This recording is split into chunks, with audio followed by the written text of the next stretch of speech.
One of my biggest takeaways is that people are critical. Business is people, private equity, as much as there's numbers and models and spreadsheets, it all comes down to people. In this episode of Investors and Operators, I'm chatting with Eliot Kerlin, who's one of the co-founders of Broadwing Capital. We dive deep into their 100-day playbook, what makes them different from other firms, and how they partner with their portfolio companies. We also talk a lot about what founders go through when they sell to private equity. There is so much to unpack in this episode. Hope you enjoy it. In this episode of Investors and Operators, I am chatting with Eliot Kerlin, who is managing partner at Broadwing Capital. Eliot, it is awesome to have you on here. We're going to be talking about first the Broadwing story, what you focus on. Then I want to kind of dive into the portfolio. You have 3 active portfolio companies, so super interested to kind of hear, how you got connected with the companies, but more importantly, what happens after closing? What is this post-close playbook? What's the value creation plan? And then we'll kind of synthesize this and bring it together of diving into maybe some of the key lessons learned from 20 years of investing. And then we'll cap it off with some of the personal story and some more formative times in your life. So, Eliot, it is awesome to have you here. And let's just dive into just what's the Broadwing story? What do you guys focus on? Yeah, great. Great to be here. Thanks for having me on. And excited to chat about one of my favorite subjects, which is investing in scaling private companies in the lower middle market. So Broadwing is a Dallas-based private equity firm. We focus on founder-owned, family-owned, entrepreneur-owned companies, where we're the first institutional capital, and that's really what we focus on. So a lot of times they're founder family-owned, but we also have done carve-outs from corporations, take privates of microcap companies, where we can implement our playbook alongside a management team that buys into our vision and is excited about the way that we try to fortify and then scale companies. So we focus on manufacturing, services, distribution industries. Typically, our companies that we're looking at will have somewhere between 5 million, maybe up to 25 million of EBITDA. We've seen bigger companies and we've seen smaller, but we want to make sure there's a minimum efficient scale, enough heft to withstand business shocks. And if companies get too big, then we start to see a lot more competition from folks that might be bigger than us as well. We have an operational approach. We talk about a partnership period, not a hold period for our investments. We're not passive holders. We're active partners with management. And so our model is to support what they do throughout that entire period. Even going back to the name, we like this idea of Broadwing hawks, which go high, far, fast. We talk about going higher, further, faster together and broadening the resources available, broadening the wingspan of lower middle market companies by collaborating together. What's the story? How'd you guys come together? So I started Broadwing in the fall of 22 with a longtime partner of mine, Andrew Boisseau. Andrew and I worked together for a number of years on investments at the same firm. We worked on different projects as well. At various times, held multiple roles in the private equity firm we were at, and had a very similar view on how to create value in the lower middle market. We wanted to focus our process and our target area a little bit differently than where we had been, and felt like the best way to do that would be to launch a new firm, one where we could work with some folks we knew as well as some operating professionals we knew. So we have 2 sides of the house, but it's a very integrated approach. The idea of having operating partners or an operational bench is not new. We certainly didn't come up with it, but the way that we approach it, we feel like is fairly unique. We have a matrixed approach, working primarily with operators that we've known before, worked with before at prior portfolio companies, or in looking at transactions together. And so for that partnership period, we have some resource partners that travel with the investment for the length of the investment period. And that could be years, right? It will be years, not months, but it's usually going to be 3, 4, 5 years, 6 years, where they know the management team, they know the business issues and challenges confronting the business. They've handled specific initiatives. And we could talk more about our playbook, but specific initiatives to implement for that same company. And over time, as our portfolio grows, they might do that for one or two or more companies. We also have deep vertical expertise, functional expertise from resource partners that focus specifically or have had a lot of experience specifically in certain areas like ERP implementation, uh, financial planning and analysis, operational analysis, procurement. And so they can move between portfolio companies within the portfolio and offer longer term project support, analysis, consulting services, so to speak, for those specific items. And those could be multi-year projects too, right? An ERP implementation could take the better part of a year or even more, depending on how many locations and other software programs is tied into. So we have this matrix, right? Travel with the company and then go between companies to help support on specific value creation initiatives. So, can you dive a little bit deeper into how you approach partnership differently? Because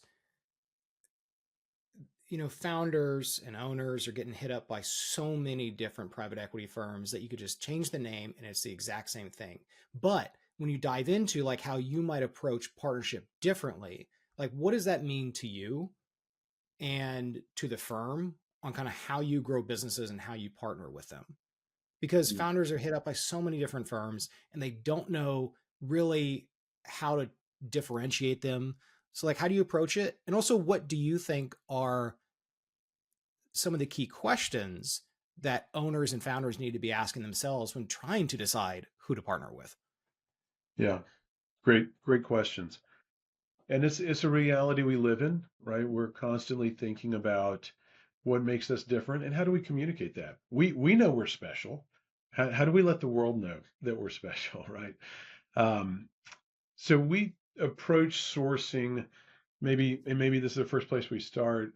We approach sourcing around certain themes that we believe are attractive, both from a valuation standpoint for our model and specifically at this time. Now, they don't all pan out. We might pursue a theme for months. Um, it's a lot of trial work. We say you're turning over a lot of dirt, looking under different rocks and planting seeds. It can take some time to grow. But as those mature into opportunities to have a conversation with a seller, we're quick to point out some of the differences in our team and our approach to try and figure out if this would be a good partnership. So Do that would you be, take a top yeah, down thematic where, hey, for either the next year or quarter, here are the themes and sub industry themes that we think are interesting. And also let's map out the industry advisors that are closest to us within those themes. And then let's go find out what the market map is. And then is that kind of the approach? that's it. That's it. Yes, we we have a process, and so internally there's a way that we build up the theme. We start with a broader set of ideas, and we solicit those from everyone on our team. That includes our operations side, by the way, as well as the investment team. And then as we develop more and more actionable analysis and insights from our research, we start to funnel down those and go a little deeper on certain themes that we think are more actionable or more attractive. So it's a process. It's a process we go through. We actually do that twice a year because it's a pretty intensive, labor intensive process. And because it also takes a little time for us to work on finding opportunities that are actionable. And so we'll sell ourselves. We've been in the industry. I've been investing in private companies since 2000. My partner since 2004. We have a lot of experience through cycles, right? The Great Recession, different industry cycles, as well as across industries. And it's not just Andrew and I. It's a deep team, a broad team with a lot of experience. And so we'll talk about the fact that we've worked on over 75 investments together as a firm, not all here, but throughout our careers.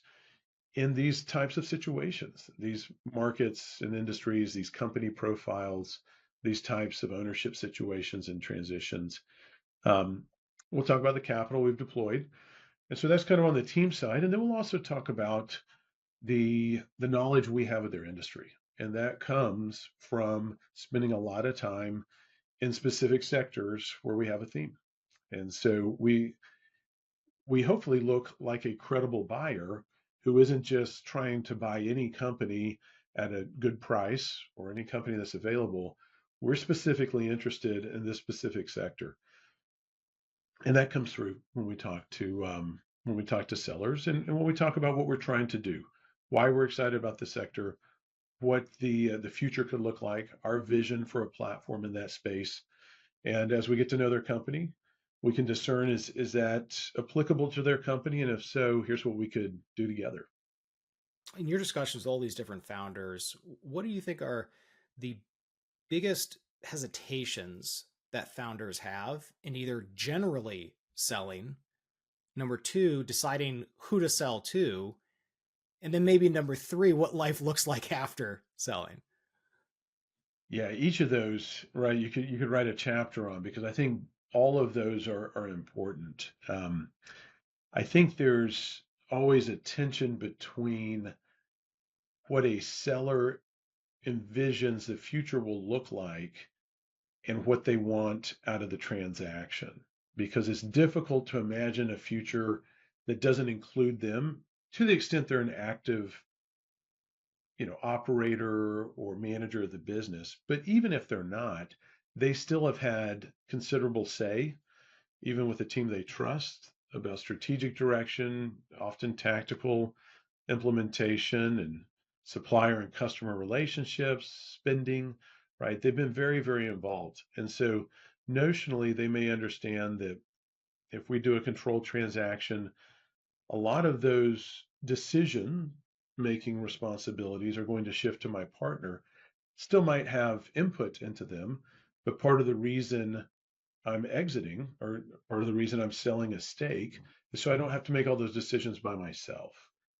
And based upon their desired outcome, it's kind of everything pre-close and the negotiation and the relationship building. There's the transaction, and then post-close, things change over time as well. And so it's hard to look at the beginning of the process, 45, 60, 100 days before close, and think about what's it going to look like 6 months after close. That could be that could be almost a year from now. That could be 9 months from now. And the people, the roles, responsibilities will have changed a lot. That's part of the reason they're doing the transaction, but it's also hard to imagine. And so we really spend a lot of time up front trying to help owners envision that future, trying to understand what their intentions are. What's your motivation for a transaction? What do you want your daily life to look like? Not just post close, but a year post close, 2 years, 3 years, 4 years, right? Because that could change over time. Their desires and needs could change over time as well. We can't ever plan this perfectly, and they can't ever envision it perfectly because we don't know the future. But trying to align those expectations up front is super important with the seller. It's also important with their team. And there's an Back on the information seller's asymmetry point, sometimes. Yeah, back on the seller's point, I mean, this is directly relevant to a live deal that we have right now, right? And it's reinforcing that, tomorrow when I meet with the seller and fly up to go see them, like it's starting off with, I think the first and most important question was like, what do you want? Like, what do you really want? Do you want to be, here are the keys, I want to be out in like now, or you know what, in 30 days, or hey, I actually kind of want to, I kind of want to quasi retire. Okay, well, what does that mean for the next year? Does that mean that you and I are going to be doing sales calls together? Does that mean like what do you really, really, really want? Like, is yeah. it also managing what is your identity after close? Like, you built a business for decades. Like, are you okay with that new identity? Or is it like, how willing are you to truly let go of the business? Yeah. There's the practical implications, right? And then there's the desires. And the practical implication in an owner operator business is the owner is an operator. And if that operator isn't there, somebody else needs to operate there, right? So is the owner going to stick around post close to help? Are they going to be in a transition period and helping transition this knowledge to you, right? The private equity sponsor, or probably not that. So maybe it's somebody else that's on their team or somebody new that you bring in. I think there's a tendency of sellers to sometimes underappreciate how important they are to the business. And it may not be on a day to day, every decision basis, but a lot of this key strategic relationships, the knowledge of the product, the knowledge of the customers, understanding the negotiations years ago that went into the contract or the purchase order process or the manufacturing process, all of that knowledge is still critical to the business and to the sphere of relationships and stakeholders that surround that business. But a seller may think, well, I get to go on some golf trips or vacation, or I don't come in on Friday afternoons. Well, they could still be very important to the business. And so it's easy to underestimate their importance. And we want to plan for that. Yeah. Because at least in our model, we don't want to be managing the company's post close, right? We're not just buying one business to step into their shoes, learn from them, and then keep doing what they were doing. We want to help support the management team to grow the business, not be the management team. And so understanding exactly how all of that information, those relationships, that legacy historical knowledge transfers to a new employee or to somebody who gets promoted from within is pretty important. And then that also helps shape. So post closing, are you a consultant?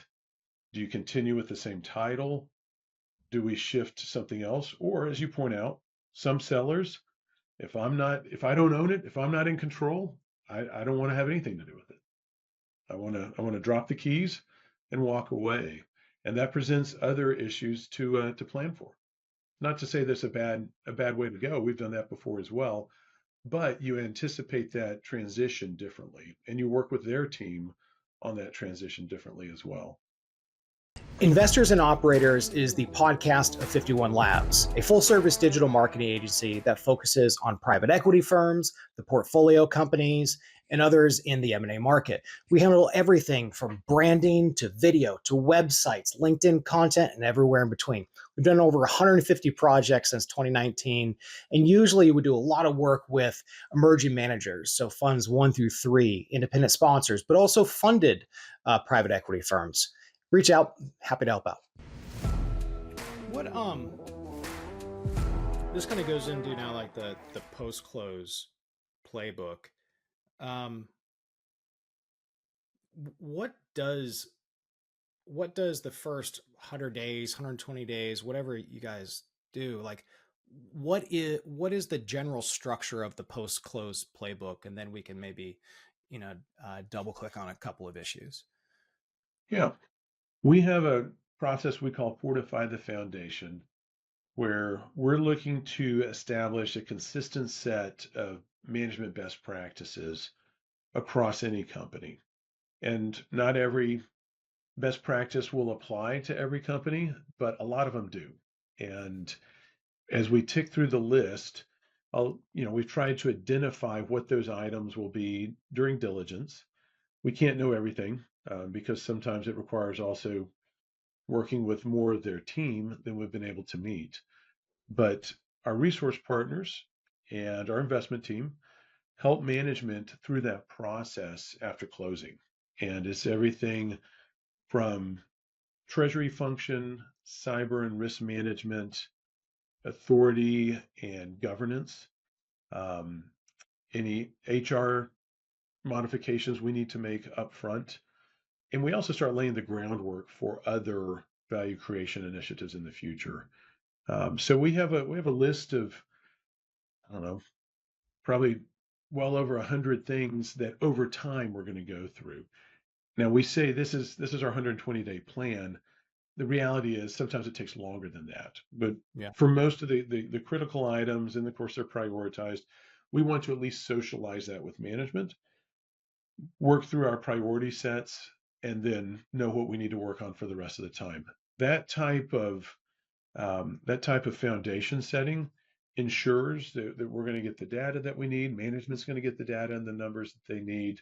Our stakeholders can have confidence in those, as well as make sure we have the scaffolding around the business to make it strong, but also try and prevent um, failures or weaknesses or things getting dropped that we can prevent in that amount of time. Other stuff is, takes longer to implement, and that's more on the strategic plan than on the 120-day plan. What's the 80-20 of the 100-day plan? So it's hard to manage a business without data, without numbers, right? We start, and it can take a while. We start a lot of times, even before close, looking at what data do we want to gather and what do we want to track. Many times in companies we're working with, there's not a great technology system for collecting that. They may not have been measuring the data before, and so they're not managing their business to that data.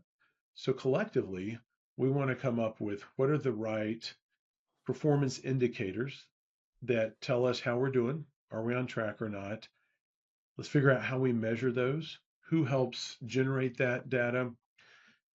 What's the central repository for that and the source of truth that allows us then to work with that data and start to report on it. And so we try and have a cadence for discussing that data and reporting on it, at least early on, that's weekly, so that we know here's how we look at the business, and does that align with how management intuitively manages the business? And if so, can we learn from each other and use data and their experience to further optimize the way that we manage sales, that we manage costs and margin, and that we think about future growth, right? We're constantly trying to think through how do we plan for and anticipate growth that may have an expense to it, a cost to it. So I'd say 80, on an 80-20 standpoint, we spend a lot of time upfront with numbers, which is a pretty financial function. We have a what we call the hot list, which is actually first 2 weeks, which is very focused on cash management, treasury, fraud protection, cybersecurity, risk management. And so we hit that up front, and that's a priority. Of course, we've tried to plan for that pre-close, but we hit that up, make sure all the conversions and controls are in place post-close. So a lot of it has to do with dollars and numbers, and then we move into other things like role definition, go-to-market strategy. We've already done technology mapping and talent mapping, but we may be starting some of those processes as well. What are some of the fault points with post-close plans? And is it just saying bad data or not getting the data, or who knows where it is? But like, what are some of these key failure points for post-close? And maybe another to add on to that, like, what are some of the friction points post-close that management teams just need to know, and also maybe even sellers need to know? Yeah. To, I guess, to align expectations. Yeah. I think one of the challenges that can create failure points is management has a company to run, right? They have a business to run, they have a job to do, and it's probably been a full-time job before we got involved. And now we're asking for additional initiatives to be worked on. We offer our resources to help with that. That's why we're a partner, and it's an active collaboration model. But at the end of the day, a lot of these require an internal champion as well as a Broadwing champion. A lot of them require somebody who can spend working hours focused on this, in addition to not letting the other balls drop, right? That they typically work on, that are necessary for the company to run. So we have to throttle back on our excitement for what can be done with a business, And management has to help us understand what is realistic to expect without saying we don't want to do any change, right? Hopefully they're embracing change because they understand the need. We've communicated the reason for it and the vision for where we're trying to go. But it's easy to tackle too many things at once. And so it's not just an issue of prioritization, it's an issue of focus and saying let's complete something well before we move on to the next. And we might have multiple work streams across different parts of the organization, but we want to be able to finish things before we move on to the next. Otherwise, we just have a lot of things that are lingering. And that can actually be demotivating. One, because it's not a great use of resources, but two, because it seems like we're starting a lot of stuff and not finishing. And there's a sense of accomplishment, of course, that comes with implementing something, finishing the job and checking it off. And we'll try and celebrate those when they happen. It's So interesting you're I think, talking about that because like there's this balance of when you're starting a business, you have to experiment with so many things where there's a high probability of things just won't work for one reason or another. And then transitioning over to, hey, we need to have this prioritization because, you know, strategy is, prioritizing with limited resources by time and money, et cetera. And but balancing that with the entrepreneurial spirit that got the business started in the first place. And people want the creativity, but they also need the predictability. And one of the things that we did in our company is that when we started to implement traction, my co-CEO and wife, Jing, is the integrator of the business. So she's almost like the filter of, oh, here's another 57 ideas coming from Jordan and it's 9 o'clock at night. Okay, let's filter these. Some are good, most are not. But and I can imagine post close, the new owner of the business is also excited about the future and like, but then how we distill what the future could be to the most important things on what we need to do in the next 120 days, 12 months, and then also over the partnership period. right. Yeah, it's an iterative, it's an iterative process. I wouldn't say it's constantly iterative because you do need to know here's the direction we're running, right? But we're responding to market conditions and opportunities, and um, there's a lot of times when we see a market opportunity either for growth or for a new product, we're saying mid-year or during the year, let's adapt, right? Let's Yeah. change. But we try and funnel it down to a kind of top 4 or 5 strategic initiatives for a year. And those Yeah. are overarching, might require significant resources, may take time, but they're also achievable, hopefully, right? What's realistic. And then we will have a more detailed list of strategic and tactical items that management's working with.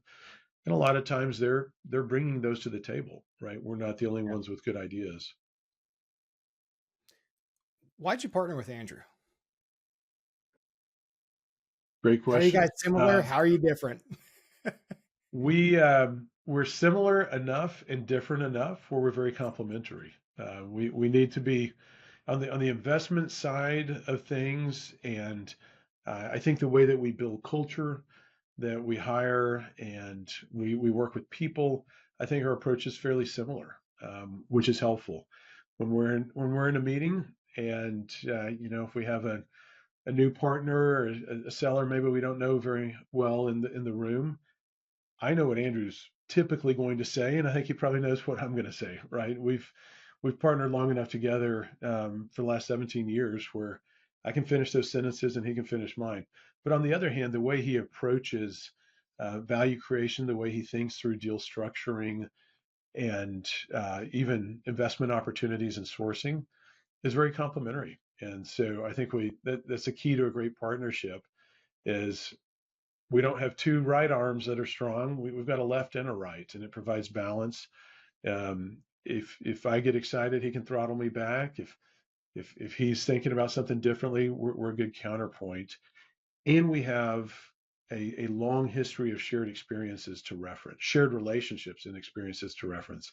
So a lot of the managers, the executives, the lenders and capital providers, even former colleagues that we've worked with, we now have such a long shared history that it's kind of like in one of those spy movies, right? Where one spy sees another one and they're like, oh, do you remember, Istanbul in '93 or Yeah. Bolivia and whatever? And they're like, oh yeah, let's do that. It's kind of like that. We can say, you remember that company we look back and, during the Great Recession, or remember this plant we visited in 2015? And you're like, yeah, you're right. There's the analogy, right? And then just kind of lets you fast forward a little bit in terms of getting to the answer quicker. How would you describe him in one word, and how would he describe you in one word? Well, I guess we'd have to ask him to be sure. I might fact check this afterwards just to make sure. I think he would probably describe me with something like visionary or energetic, and I would probably describe him with something like discerning or thorough. He's That's he's awesome. very thoughtful. If I'm not spending enough time on something, he'll make sure we spend enough time to consider it. And I'm pretty handy at thinking outside the box and exercising the creativity muscle and in ways that sometimes I need somebody to say, "Hey, that sounds good. I don't think that's real. Let's talk about Well, this." when you zoom out to the over 20 years of experience you've had in investing, like what are some of the most important lessons that you've learned, and how and why have these kind of simmered to the top as some of the most important Hmm. lessons? Yeah. I'd say my one of my biggest takeaways and one of my operating philosophies is that people are critical. Businesses, people, private equity, as much as there's numbers and models and spreadsheets, it all comes down to people. And it's not just people at the private equity firm. Even more importantly, it's people at our investment companies, at our portfolio companies, people that make things happen, that come to work every day and want to feel fulfilled and do a good job and make a difference. And so I'm very focused on building relationships, having good culture at our portfolio companies. We actually spend a lot of time analyzing that and working as part of our plan is how do we impact culture at the companies. And we take our own medicine. We want to have a great culture here too. And so we spend a lot of time working on that. Some of the implications of that are that there's no substitute for being in person, for building relationship in person. We want to be able to get to our companies frequently and easily, which is one reason we look at North American based companies so that we can get there easily. One of our mantras is on-site early, on-site often. We want to be there with management, getting to know them, but also alongside to help implement, to know who we're talking to, right? To be able to understand their perspective and really listen to what it is that we may not always agree, but we want to listen and understand what their perspective is based on their experience. So people are key and relationships are key in my view, in all of business, in all of life. When you think about the core values of the firm, uh, what are the core values, and what are is there a story behind them? Hmm. Yeah. So And I asked you're that talking about because Broadwings. yeah, yeah. What are Broadwing's core values, and like what's the story behind them? So, for example, ours are passion, precision, candor, connection, and curiosity. And it used to be a list of 25, and then it was 10, and then it was, oh god, here's 15 more.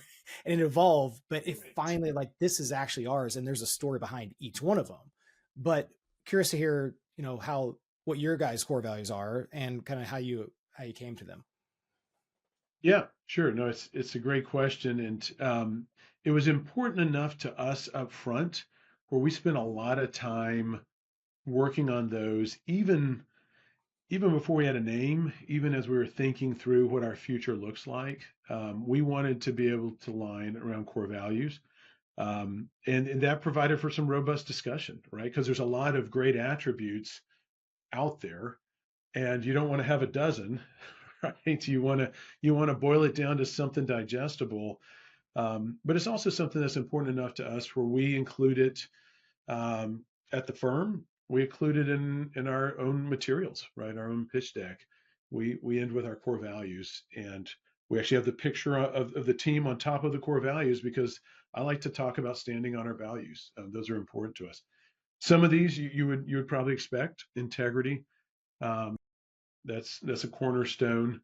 Stewardship, which is one you'll often hear, I feel like, talked about from investment managers and wealth managers.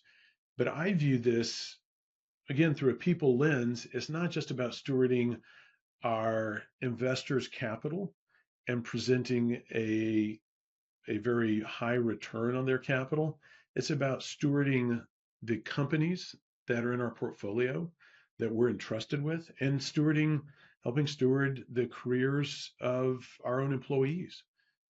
As they're thinking about their future, we don't want this just to be a monthly paycheck. We want this to be a relationship that can grow, that can encourage them, and where they could live out a career. So we're trying to think long term, and that's really, it's about return and about duration when we think about stewardship.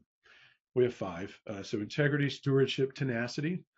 We're going to work as hard as anyone out there. We're not going to let go. Rather than work ethic or or power or strength, we like this idea of not giving up, not letting go. Um, and then two more. One, I think you mentioned candor. We want to be able to have open, honest, direct communication.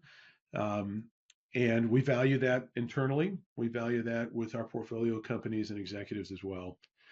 And our final one may be a little bit more unusual for a private equity firm or for a firm in our industry, which is humility. This also goes back to people, goes back to listening. We like to say we have two ears and one mouth for a reason. We want to be in a position where we're always willing to learn from other people, certainly learn from our companies and our executives. They know their industry better than we will ever, probably, but also learn as we steward over a company and the way that we structure our boards, the way that we access our advisor networks, the way that we have our ops team where we go in and have a lot of experience and advice to share, but we also have a lot that we can learn. So humility is an important one for us, along with the other four: integrity, stewardship, tenacity, humility, and candor. I love it. That's awesome. What maybe shifting gears a little bit over to your story. Um, how did you get here? What's an overview of your life before the really the career? Yeah. Yeah. It's, man, there's probably a lot of stuff I could say that wouldn't even be that interesting. So I'll keep it short. I'm a multi-generation Texan, grew up in Fort Worth, Texas. Love Texas, love my hometown of Fort Worth. Technically, Fort Worth is where the West begins, or at least that's what I always heard when I was growing up. So I identified with that. Growing up, my grandparents lived in Florida. We had a small family, and so we spent a lot of time on the road driving back and forth between Fort Worth, Texas, and Orlando. And that's when cars went about 55 miles an hour, and, and there wasn't always AC. So we had a lot of long family road trips going back and forth each summer and Christmas. And I think it kind of gave me an appreciation for family and for balance, but also for serving my grandparents and my aunt who lived there, and for people. Because when you're in a car for 22 hours going back and forth with your family, you kind of value relationships, right? You value something different. So when I came out of college, I went to Texas A&M. My junior year, I'd never been to New York City, and there was a school program that took us up there for 4 days, the fellows program. And I got to New York City, and I was thinking, this is amazing. this is scary and it's exciting and it's fun. And, a lot of Texans and college students on the trip with me were like, this is neat for 2 days. Let's get out of here. And I kind of thought maybe this is a place I could live. This would be a new challenge. So coming out of A&M, I was looking forward to trying to do the big city, and What you moved up study there. in A&M? So I was finance pre-med. So I took a lot of science classes my first 3 years and started getting into more and more of my upper levels, and then focused on finance within the business school. Very cool. What? So I had a great background in accounting, finance. A lot of the Wall Street programs recruit from schools that are liberal arts schools that might not offer finance and accounting classes. So I had a great technical training and background, but investment banking was kind of a new world to me. Weren't a lot of investment bankers that I knew or could access from A&M in Texas back in the late 90s. But I was given an opportunity to go work for Merrill Lynch up in New York through some people that I met when I was up there on one of those school trips, and just developed some relationships. Pretty tenacious, for sure. The year I went up there, Texas A&M had, if not the largest, one of the largest undergraduate colleges of business in the nation, right? Over 6,500 students. And I was the only graduate to go work for an investment bank in New York City that year. We weren't a school where people recruited. That's Yeah. changed now, thank goodness. I'd like to say, some of the efforts I've been part of with the school and the alumni have helped with that. But at the time, I went up there, slept on a couch for 6 weeks with the only other Aggie I knew in the city. He worked for a hedge fund, and found a couple other analysts in my analyst class to live with. We got a 2-bedroom apartment, put up a temporary wall. I stayed in that little temporary bedroom that didn't have a bathroom, and had to run over to my roommate's bathroom to take a shower, and could walk to work from Wall Street. That's awesome. Very similar to mine. I slept on my buddy's floor in 2009. I moved from Shanghai to New York. I was an intern at an investment bank. And then the only reason why I asked for the job is because my buddy was kicking me out of his apartment after 3 months. He's like, "You've been here too long. You need to ask me if you have a job or not." Got to be able to get an apartment. Yeah. Yeah, the guy I was living with traveled a fair amount because he traded in some international securities and stuff, and so he'd go over to different countries. And I remember him coming back after a few weeks one time and being like, "Okay, so what's the exit strategy here? Have you found an apartment yet? Found a roommate?" That's I just how we love did it. it back then. Yeah. So you were telling me on the pre-call that you were a Boy Scout and you did Philmont 3 times. I did it once, and that was a lot of fun. I learned a lot, like what you should prepare and also not bring.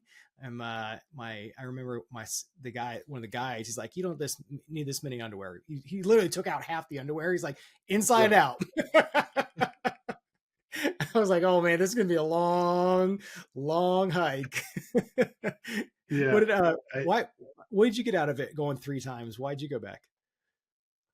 I love the outdoors. It's Philmont, as you know, in that part of New Mexico, is just such an inspiring environment to be in. It's mountainous. There's great vistas. It appeals to all the senses, right? You're smelling the pines and the fresh air, and even cooking out on the trail, all that dehydrated, food that they gave us to cook out there. It just tasted great when you're out in such a glorious part of creation. And so I think that was exciting. It's something different than Fort Worth, Texas. Very Yeah. different.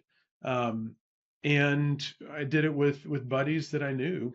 So that was a lot of fun to go have an adventure together. Friends I'd grown up with.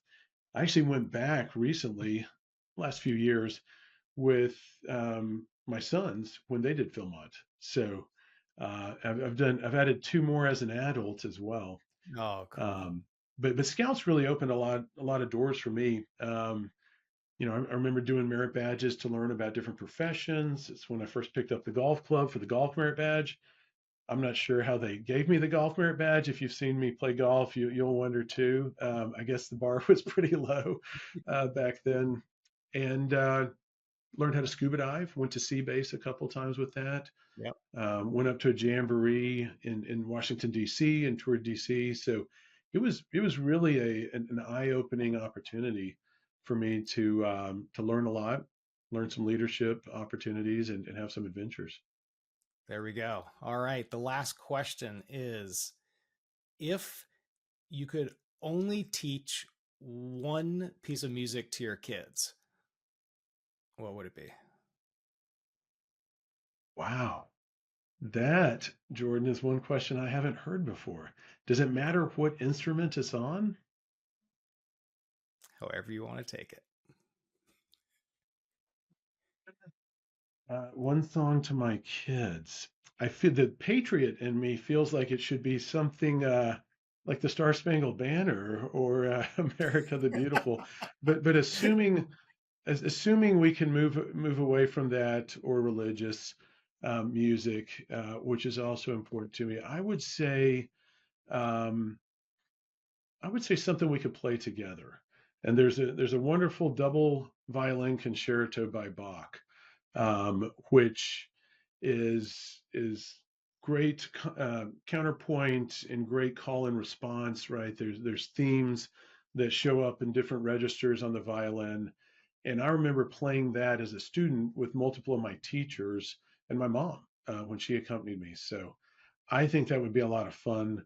If I could teach them that, give them the skills to play that, I think we'd be playing the Bach double. There we go. All right. Appreciate the time. This is great. Yeah, it's great to catch up, and thanks for having me on. All right. Thanks so much.